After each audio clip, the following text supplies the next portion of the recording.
Hi, where are the tender points in fibromyalgia?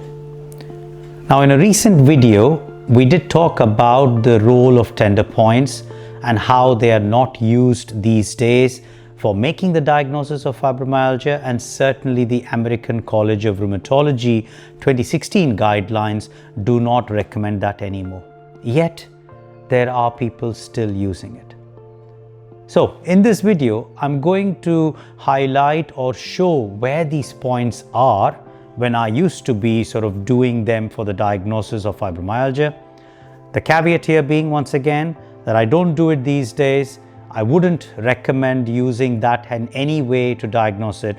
But if you still are curious to know where these tender points are, then these would be the areas to look for and palpate or press. So first things first, what do I mean by palpate or press? Well, when these tender points were used for the diagnosis, the idea was that your medical doctor or specialist would be pressing over these particular areas of the body, and they would press it hard enough such that their nails blanched. That was the amount of pressure they had to exert. And that has been quantified as 4 newtons in terms of force that they need to use to press. Obviously, you can see why that was very difficult to do. It was not uniform, it was very variable, and that was one of the reasons why they fell out of favor. But the areas that were chosen as well were rather random and arbitrary. What were these areas? First, the suggestion starting from the back of the head was just the behind the ear. So that is the back of the head behind the ear is the first 2 spots on either side.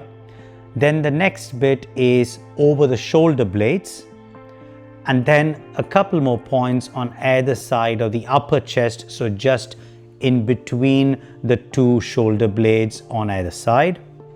And then on the back of the body, as we continue down, it would be the top of the hips, sort of the iliac crest, and then the outer side of the gluteal point, so closer to the buttock points there, the lower part and the outer part would be the areas to press on there.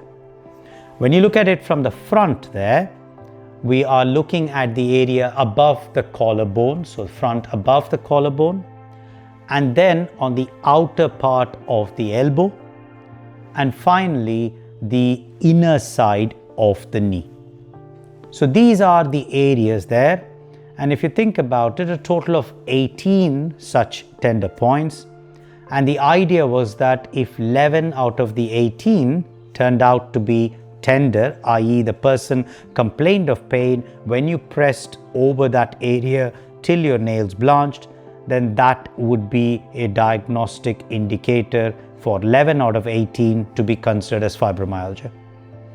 As I've said before, this is not something that is practiced now. This is not something that is recommended by any organization, and realistically, we should not be using that for the diagnosis of fibromyalgia. But I hope that you found this video useful. A lot of viewers were still asking for this, so I thought I'd go ahead and make this video just to clarify the tender point issues.